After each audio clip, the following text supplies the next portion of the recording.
Welcome to the Group Answers Podcast. I'm your host, Brian Daniel. This is the weekly show designed specifically for pastors, disciple makers, group pastors, and small group leaders. Truly, we are created to help anyone with bottom line responsibilities for discipleship. Our goal is simple: to resource, train, and encourage you in the vital work of discipleship. This is the Group Answers Podcast. Let's do it.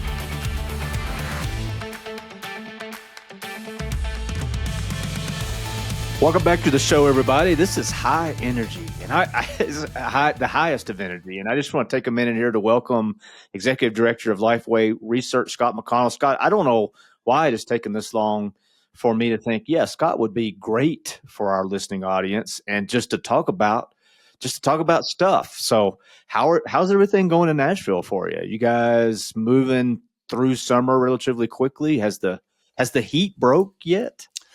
We're getting a little break today. It's great to be with you.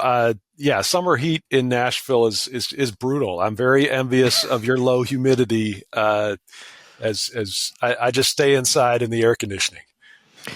We don't even have air conditioning. You know, that's new to me, living most of my life in the South, and don't need it and haven't needed it. There's been a couple of nights, maybe it would have been nice, but really, really don't need it. Well, hey, I just wanted to, you are in and out of a lot of conversations. And for those of you that don't know out there, Scott he's just one of those people he's very engaged in evangelicalism, but also in the local church. So Scott, you're just very astute in a number of conversations that I think are really good for our listening audience. So I thought this would be a good opportunity for us to just talk about what it is that you're picking up out there as you guys do various research projects, and you're obviously reading a lot as well. What do you think what are you hearing that's most helpful to the pastors and group leaders and discipleship pastors that are out there in the local church? I'm going to start with just something really broad brush and very groups focused, and that's that we're just seeing a lot of evidence that we must continue to promote the value and the benefits of groups. You would think that it's kind of a foregone conclusion that they're helpful, they're effective, they're part of a good journey of following Christ together. But on the church level, as we're going to talk in detail about, there's a lot of people who just don't get it. Why should I be in a group? Why should I try one out?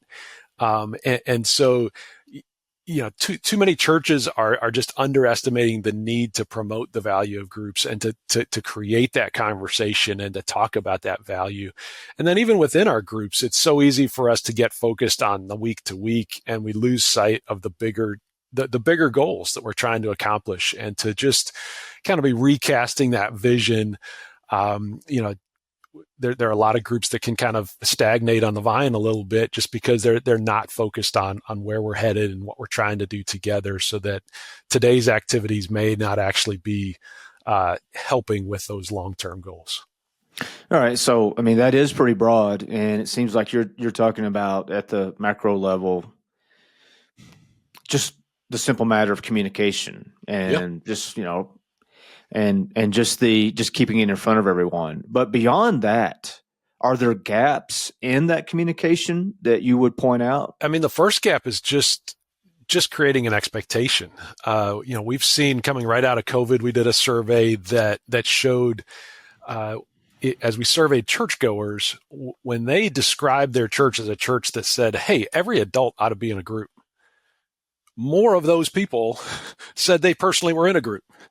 And this was at a time when it was kind of inconvenient coming out of COVID to be in a group. It may not be completely safe, those kinds of questions. And just that clear relationships we saw to when that vision is cast, that expectation is set, people will follow that leadership that you provide them. And too often we're not providing that leadership. And yet we see that it matters. I asked that question because I wonder if we get, and it may fall under that broader heading of just communication. It seems like there can be drift in the ministry of the group and the objective of the group, where if it's not reinforced, if it's not reiterated fairly often, like one of my culture jokes a mentor told me, he said, Brian, you want to know when you've changed culture? It's one of those Tell me. And he said, it's when it becomes a joke at the water fountain that you talk about it that much. I think there's a piece of that to groups is you got to continually pound what is the vision, what are the vision, what is the objective, what is the destination of these groups. Otherwise, I think it can drift to just affinity or any of a number of things. So it seems like that would be a pitfall of a deficient communication plan or vision cast plan. Yeah, it can be so easy just to, we had groups this week, we did all the pieces. And so functionally, they're still functioning, but they're kind of losing their heart because they're losing that vision and the real motivation of what you're hoping is going to be accomplished and what you're aiming for. It's almost like a television series in some ways, in that you've got episode arcs and then you've got season long arcs. And I think we all do the episode arc pretty well in group life. It's the season long arc. What is the long-term vision? I think that sometimes we can lose sight of. Yeah. All right. You referenced the pandemic. So we are now, 3 years removed, give or take, from that season of our lives. And I think we're starting to see some of the effects. We've talked about them on the show, particularly with emerging generations and how that season has affected some of the Gen Zs. But I want to ask you, how's the pandemic changed things for us as evangelicals, as leaders, and just the church in general? I think as people go through any kind of trauma, there's a couple different reactions, and I'm probably in the group of I don't want to talk about it. So it's like there's a reason why most of us didn't know there was a pandemic in the early 1900s, because there's a bunch of people like me that didn't want to talk about it afterwards. And yet, so in one sense, from a ministry standpoint, nothing's changed in that, God's plan for the church has not changed. God's plan for discipleship and evangelism haven't changed. There's work to be done. But at the same time, the places that we, on the negative side, the places that we see an impact from the pandemic were, many churches were struggling to begin with. And when you take any resources away, it hurts. Whether those were resources of somebody literally dying during the pandemic, or a family moving away, or just a family never came back. For a normal sized church, just one or two families can have a big impact financially, can have a big impact in terms of filling leadership roles. And so there's a lot of churches that would not have been termed healthy going into the pandemic that are even worse off today. And just percentage wise, they're just 10% worse off. That's not that bad, right? But when you're kind of have narrow margins, that can have a big impact. But you also mentioned some of the positives. There are definitely people looking for hope. And, when we're willing to do the work to share the hope of Jesus Christ, thankfully, we're still seeing that impact. We're still seeing a lot of stories across the country where young people and others that the gospel is shared with are responding in faith and are at least curious, if not actually turning to Christ. So the hope that you reference, that was very much a reality in the immediate season right after the pandemic. And it seemed like it was a slow roll out of that, right? I mean, we had several months that was intense, and then there was it seems like there was an area coming out of that where there was a both andness. You had some people that were still having a hard time, and then there were other people that says, I don't really care. We're done with this. And then you had some government involvement that, those things were lifted or forgotten over time. But in that season, in that envelope, it seemed like there was a lot of look for hope. But what I've noticed just over the course of my life is that, generally speaking, we have pretty short memories. Yeah. Is that still in place? Like that need for hope that we felt so palpably during the pandemic, is that still out there? Are there remnants of it? I mean, how would you articulate that?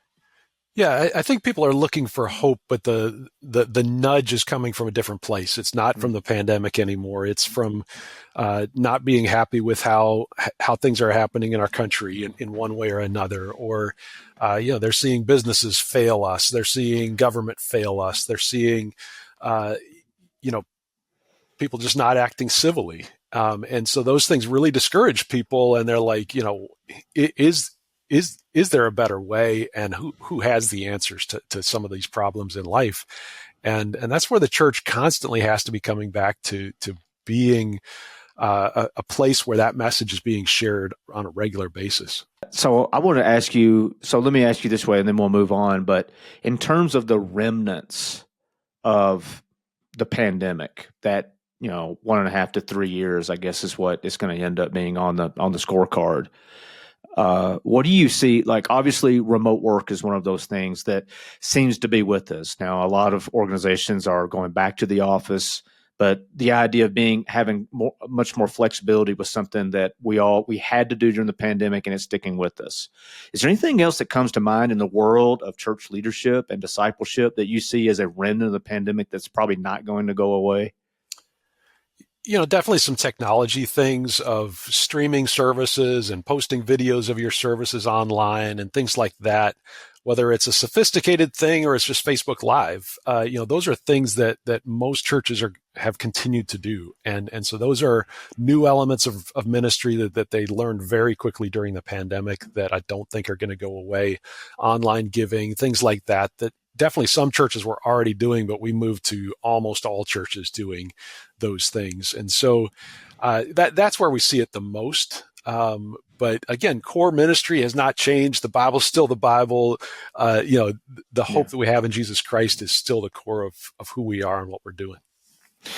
So adult discipleship in a recent project, and recent being, in the loosest sense, probably in the last year to year and a half, respondents, just about 100% of churches reported that they have some adult ministry, which is not surprising.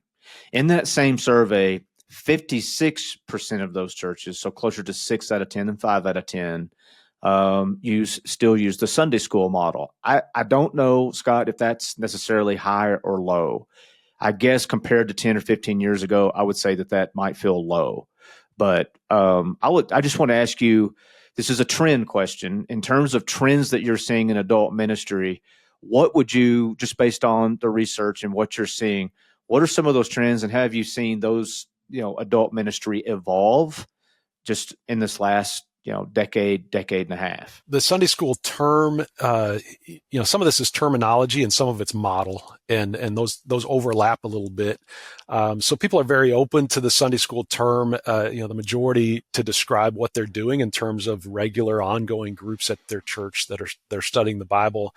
But it's a pretty small percentage who use that term as, within their church. They're often using other terms, or they just kind of speak generically about adult Bible studies, or maybe their individual groups have names like Maranatha or, things like that.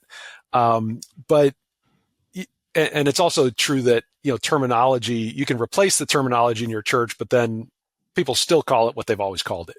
So older folks will always rebel against that. But I think that the main trend that I see is very similar to some of the worship wars we saw in churches that, 10, 15 years ago, there was a lot more debate over Sunday school or small groups. And those tended to be heated debates. Even though so many core principles were the same, the things that were different were, just got edgy in a hurry. And I think we're very similar to how the worship wars are kind of on the back burner today, even though, we still have preferences on contemporary or blended or traditional worship services. I think some of the friction has died down in terms of models. Even though, some churches understand their model really well and do it really well. Just some of the friction has gone down. And so there's a lot more overlap in the terminology. Sure, you can call it Sunday school. We don't use that term, but you can call what we do Sunday school. Or if you're talking about Sunday school, I'm going to listen, because what we're doing is pretty similar, even though we may be meeting in homes or we may be doing something else different. I understand where you're headed. And again, there's a little more friction in the little less friction in the conversation. So there's the terminology piece of it. Out of that season that you just described, where there was the tension, it seems like for every thesis, there's an antithesis that becomes a synthesis in the new thesis, right? There was the side-by-side model. I also don't hear as much about that. It seems like there was a good 10 years or so where churches were trying to integrate an on-campus and an off-campus group life. I don't hear as much about that either. Would the research validate that seems to be on the wane, the side by side, and we're back to one or the other? I agree. I'm seeing a lot less conversation about that because the goals were so similar. It was, to me, it was a very confusing conversation when people were trying to add small groups onto a Sunday morning structure. Obviously, more time in the Word is always better. So in that sense, I was not opposed to that conversation. But I think a lot of times they heard the freshness of, again, casting a vision for small groups. And I think that lit up a lot of church leaders. And so they wanted to do that. And so instead of trying to decide, can we just do that on a Sunday morning and breathe new life, breathe those goals and the vision back into to our group's ministry that we already have, or do we need a second thing? And so I think a lot of churches probably expended some energies in some inefficient ways trying to do both. And again, I'm all for having more Bible studies and for the same person even being in multiple Bible studies. But from a church messaging standpoint, that became a little awkward and redundant. And again, from a historical perspective, a little bit of this of the flow that we've seen from the high point of evangelicalism, where you had Sunday night and Wednesday night and Sunday morning, and we're all familiar with how culture has affected that. And you see a great number of churches moving out of those additional expectations. It feels like to me that we're back to a place to where maybe churches can feel good about asking for more from people in terms of their time commitment. Would the research bear that out? Is that something that you would affirm? I think too many churches lowered the bar and tried to make it easy to plug in and to do our model of church. And obviously we don't want to put a mountain between somebody and the cross, but at the same time, following Jesus we've got to be all in. And so I think many churches need to get back to raising the bar of what that means. How can we follow him together? And it means we got to spend some time together. And so really casting that vision, I think, is an important one to explain. Yeah, to well articulate the win in that dynamic would seem to be important, not just because, and I put those in air quotes, but this is your discipling journey. So I had an opportunity to listen to Ryan Burridge. He's the research statistician. I think he's at Eastern Illinois, and he talked about denominationalism. This was at a recent event, and it was SBC, it was non-SBC, and it was mainline. And what I remember hearing is non-denomination is actually growing, the non-denoms. What kind of insights do you have into this trend? This was the talk that I heard from Ryan was it's been in the last 2 years. Is that still the case based on what you're seeing? And what are the takeaways of that? What conclusions are you drawing based on that reality? Yeah, we've seen that almost every denomination, as we look at their numbers over time, unless there's been a reorganization or a merger or something like that, the trends are downward. But among non-denominational churches that are harder to find, harder to identify on the research side of things, best we can tell that they continue to grow. And even as we do surveys of Americans, we see more of them identifying that they attend a non-denominational church. Some of that can be a church not being forthright about that they actually are in a denomination. It's just a networking piece that they don't tell people. It's not in their name. But even on the list side of things, we do see some growth on the non-denominational side, and it probably jumps out at us more because we're not seeing that growth among evangelical churches, and we're seeing some very outright decline among mainline churches, and so so that's definitely a reality, and we see it in practice as well. there are differences across these kind of big branches of the tree, so to speak, within the Protestant world. Among mainline churches, more of their congregations are serving in their community, and yet we see fewer of their people in Bible study groups, and we also see more of their churches indicating they've not seen any new commitments to Christ in the last year. And so, so there are definitely differences across those traditions. Scott, what is it that's going on in the world of institutionalism? I've seen some studies that show that I think the word is trust, that there is a waning trust in institutions. And then you've got these, well, I think that's too broad. There's a waning trust in a certain kind of institutions for sure. And then in other outfits or firms, you get an increased trust. And the more we know about an institution, is on the one side, and the more faceless an institution is on the other side. How do you see this phenomenon playing into what you're seeing in the broader shift towards the non-denominational side? Yeah, there's been a huge shift going on in America in recent decades, and there's always been this theme in America of individualism, that people are trying to make it on their own, and they're you think of an image of a gold miner that's sets up camp by themselves, and they're trying to make it big, or a farmer trying to make it on their own. But really, the history of America has included really an uncanny bent toward we do things together, and so even though success may be viewed individually, so many things that we've done as a people have been done together, and there was this bent. I mean, there were outside writers talking about Americans in the 1700s saying every time they would go to do something, they want to form a group to do it. We formed institutions relationally to get things done, whether it be a service organization, let's form a Lions Club, or let's form something to serve our community, or let's form a nonprofit where we're doing this together. Or farmers started saying, hey, we need to do this together. This is too hard. Let's form a co-op. And let's, buy fertilizer together, and let's share some equipment. And so Americans have, even the things we enjoy, like bowling, let's form a bowling league, not just bowl by myself and have fun. And so increasingly Americans have started not doing that, and really forgetting how to do that, and forgetting the why behind let's do something together. And it makes church work, which is inherently the way God designed it, is for us to follow him together. And so it makes that foreign to our culture.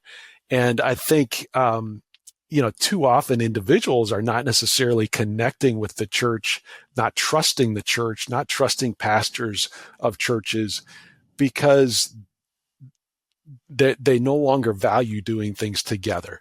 And we see it in other parts of their life. And so we see it also reflected in their view of the church. And even as church leaders, we don't value spending that time doing things together. And so we don't bother going to our denominational meetings. So why should we bother being in a denomination? Many of the leaders in non-denominational churches have benefited from denominations by attending a denomination seminaries, or by, coming up in one of their churches and being trained. So it's not like they don't know the rest of evangelical churches. It's just that as they set up a church, they said it's not worth the effort for us to take time to do things together with other churches. And time is a huge resource for us. And too often churches are saying, let's go it alone.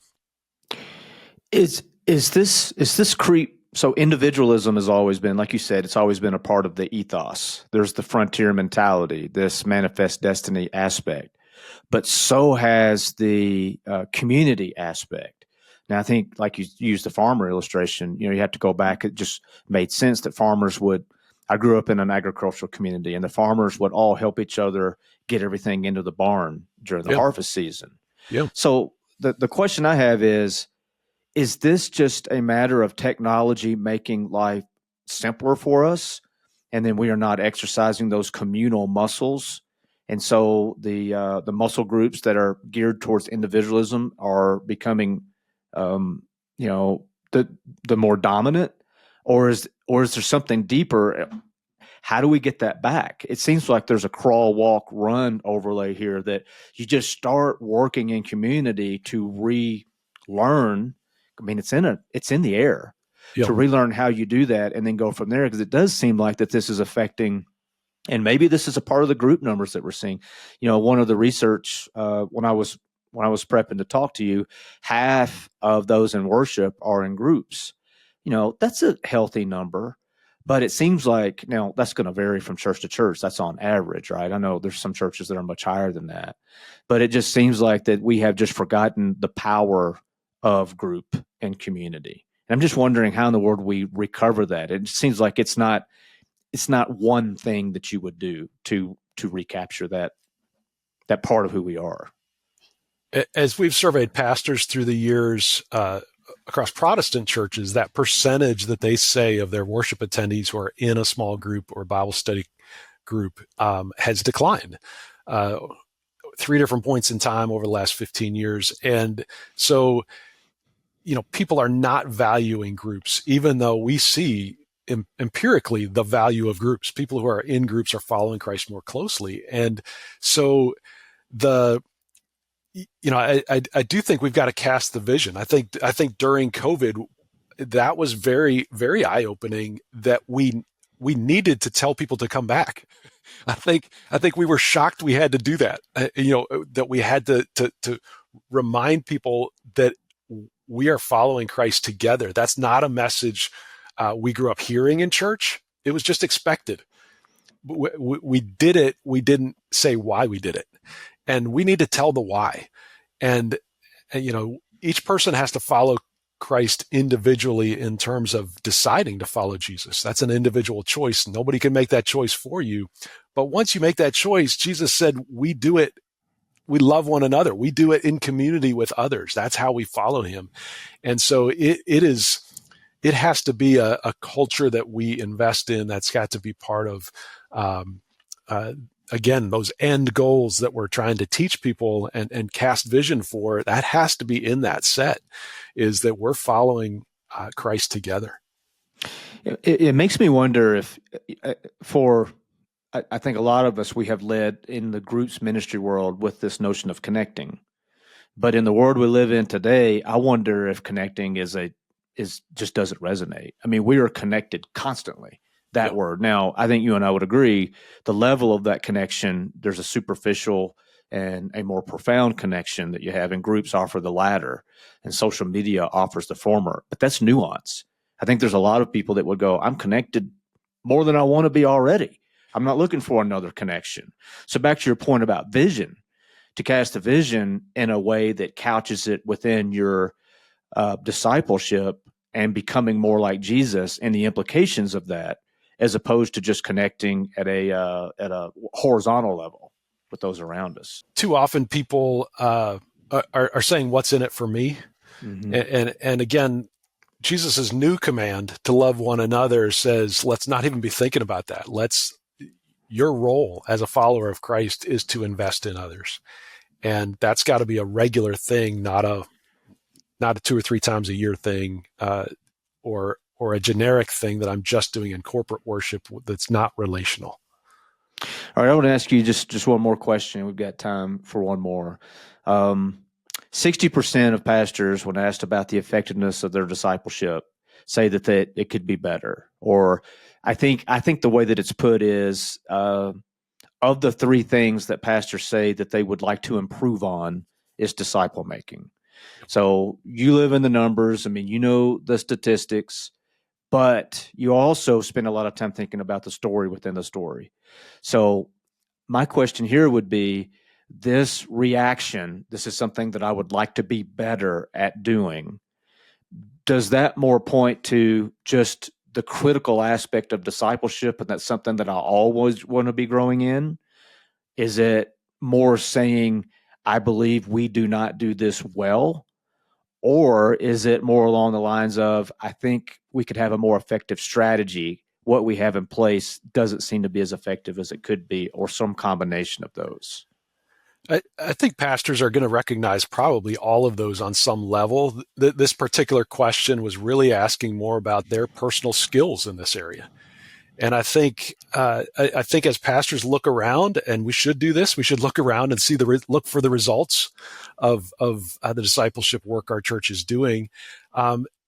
They see some good stories, but at the same time, they're not fully satisfied. They want more. And I think this question on the skill side of things is them kind of admitting, I'm not sure what more is in terms of effort. And yes, some of that could be erroneous in that they're looking for a silver bullet that doesn't exist. But some of it is real, that there's some work here. There are some principles that are time-honored parts of discipleship that work on obviously not with the absence of the Holy Spirit, but with the Holy Spirit's work.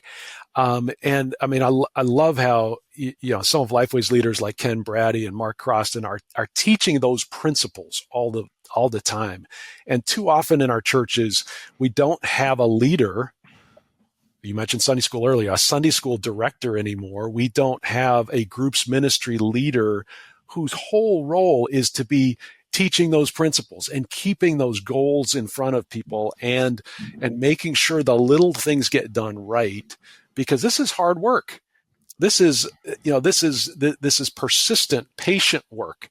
And, we can't look for a shortcut. Instead, we have to say, are we doing the things we know we ought to be doing? And some pastors are admitting, maybe I don't know that whole list of principles that have worked over time. And so just to revisit those and say, I'm not looking for a whole new program. I'm not looking for, one event that's going to suddenly make everybody's life different. It's, how can we be investing in each other's life for the long term? I read a verse yesterday that just jumped out at me. It's John 15:16, and it echoes the Great Commission. But I never saw it before in this way. It says, Jesus said, I appointed you to go and produce fruit. I mean, that's the view of discipleship, is that it's evangelistic, but it's also producing fruit in other people's lives and in our life. And he finishes saying, and that your fruit would remain, so that whatever you ask the Father in my name, he will give you. And that remain is echoing what he just talked about of us, he being the vine, we being the branches, and that we need to remain in him. But that also shows that discipleship is patient work. It's long term. Keep the fruit on the vine until it's sweet. And I think pastors need to be thinking of that patient work that produces fruit. But then this is also a cycle. That promise at the end of that verse, Jesus really is saying, let's depend on him. Let's ask in his name that all these activities we're doing, that he would make them effective, that the going would have people coming to Christ, and that the teaching would be having people produce fruit. And I think that's the longing that pastors have, but we've got to invest time and have leaders tasked with teaching people how to do those core principles. And it's very personal. We need programs, we need activities, we need things on the calendar, for reasons that have already been articulated. But there's no substitute for the personal overlay of what you just described. It's a long play, it's constant, and it's very hands-on. And I can see that with this pastor that may say, I would like to be better than that, or I'm not sure I've got the skill sets for that. I think what I hear in that is, I'm spread really thin, and this is going to require all of me to do this well. So I think that's a good word and something to keep in mind. And for group leaders out there that are listening, I think we understand, but I think Scott would agree, to be in communication, to be constantly casting the vision, to be talking about the long game, that is the story of discipleship, are all really helpful, because I do think that we can get lost in the momentary or the near term, particularly in the world that we live in. Scott, just to close, I listened to Jeff Vanderstelt's podcasts, and he was interviewing someone with the Tin Man. And this is the Tin Man is like a counseling outfit. And this guy said that he gets a lot people referencing to, in some form or fashion, John 10:10, which is the kind of the other side of what you just read, which is, I have come so that you may have life and have it in abundantly. And these that are sitting across from this guy that was being interviewed would say, I don't know what that means, but I certainly don't really feel that. Effective discipleship is really what we're talking about there. That if you're not feeling that, what you're really missing is the disciple's journey. So I think that's also in play here. Well, that's Executive Director Scott McConnell of Lifeway Christian Resources. Scott is quoted all over the place. You'll see him in USA Today, and just I've seen you in the Atlantic articles.